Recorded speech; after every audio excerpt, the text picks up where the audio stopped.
This video is called The Trail of Tears, and we're going to be looking at the forced migration of Native Americans. It all begins with a guy named Andrew Jackson. You probably heard of him before. Hopefully you have, because we talked about him last unit. He was the general that went into Florida and killed Arbuthnot and Ambrister without them really doing anything wrong, which is a big controversy. Well, he eventually gets elected president. He's very famous for his victories over the Seminoles and over the Creeks, and his victory over the British in the War of 1812. So he becomes president, and he is nicknamed the Indian Killer for all of his victories over the Native Americans. He clearly doesn't like Native Americans, and when he becomes president, he wants to see them removed as a threat to white settlement, especially in the South where he's from. So Jackson passes the Indian Removal Act in 1830, and basically what this does is it makes it okay for the United States government to take Native Americans from their land and move them someplace else. Believe it or not, that was actually a law. Yeah, crazy, I know. So what the law does is it takes lands out in the West. In this particular case, it was in Oklahoma, and it blocks those lands off. They're called reservations. Native Americans are then moved from their traditional homelands in the East and pushed out into that land in the West, and there's really nothing that they can do about it. And here's a little cartoon sort of showing, political cartoon showing Indian removal.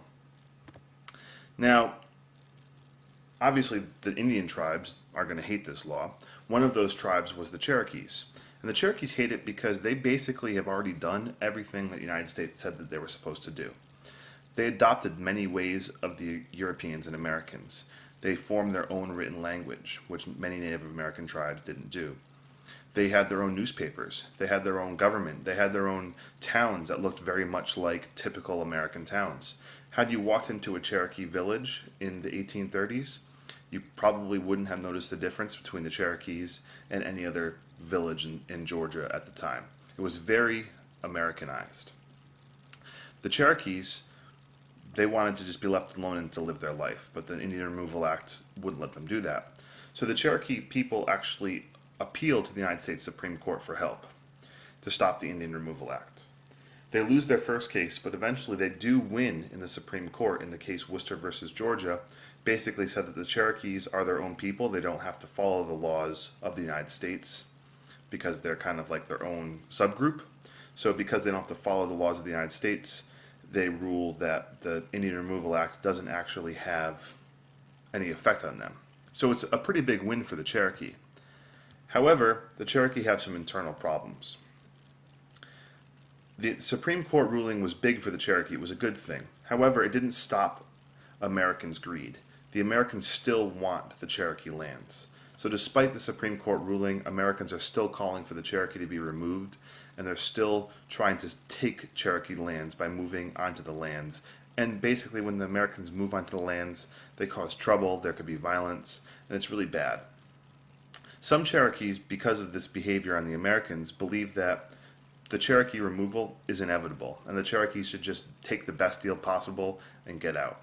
These people are called the Tribal Party, or the Treaty Party, sorry. There are only a few people that believe this in the Cherokees. Most of the Cherokees want to stay and keep their land, and they want to fight for it. Now, Jackson does something very tricky. He calls the leaders of this small treaty party, the ones that want to move and get the best deal possible, and he makes a treaty with just that small group. Then, once that small group signs the treaty, he pretends as if everybody in the tribe was okay with it.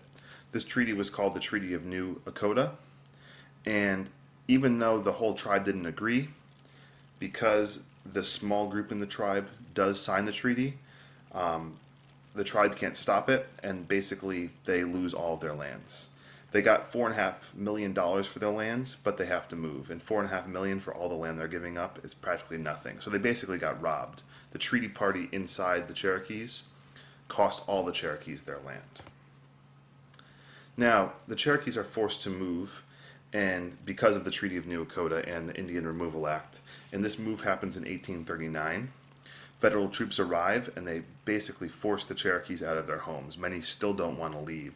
And you can see here's a little picture of it, artwork done of the forced move. As soon as the Cherokees leave their homes, there are white families literally lining up on the border of the property to take their belongings. So the Cherokees are moved out of their homes and white people move into their homes. The Treaty of New Echota was supposed to provide all the supplies and everything needed for the trip, but the United States doesn't follow through on their part of the treaty, and the supplies for the trip were bad. And anybody that resisted movement on moving day was shot. So people were just killed if they didn't want to go. So it was a pretty brutal scene. Things didn't get much better for the Cherokees along the way. Here's a little map. You can see the Cherokee lands are here in orange, and this is the trip that many had to take across this line out over into the purple area here, which was the Indian reservations. So it was a journey that was many thousands of miles long. And the Cherokee, by the way, weren't the only ones to take this trip. Other Native Americans from this area were also forced to move. The Cherokee just are the most famous of them all because of the Trail of Tears. And this is why the Trail of Tears is called the Trail of Tears, because of the treatment the Cherokees receive. The Cherokees have to travel 1,000 miles by boats, over foot, and by wagon. The food given to them by the government is spoiled and rotten, and this is done to save money. So people are dying because of starvation and because of bad food. The boats that are given to the Cherokee are dangerous and broken and will sink often and cause drowning.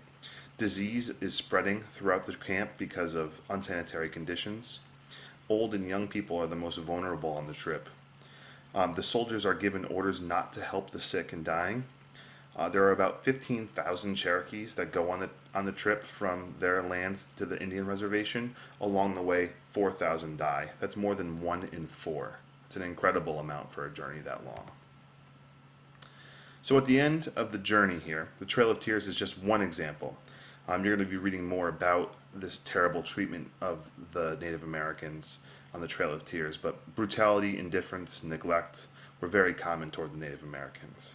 The Indian Removal Act opens up lands to more settlement and removes Native Americans as a threat in the East.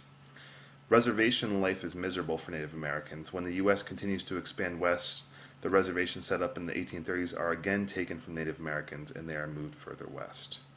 So this is an example of sad treatment toward the Native Americans, and you'll be reading more about this in class.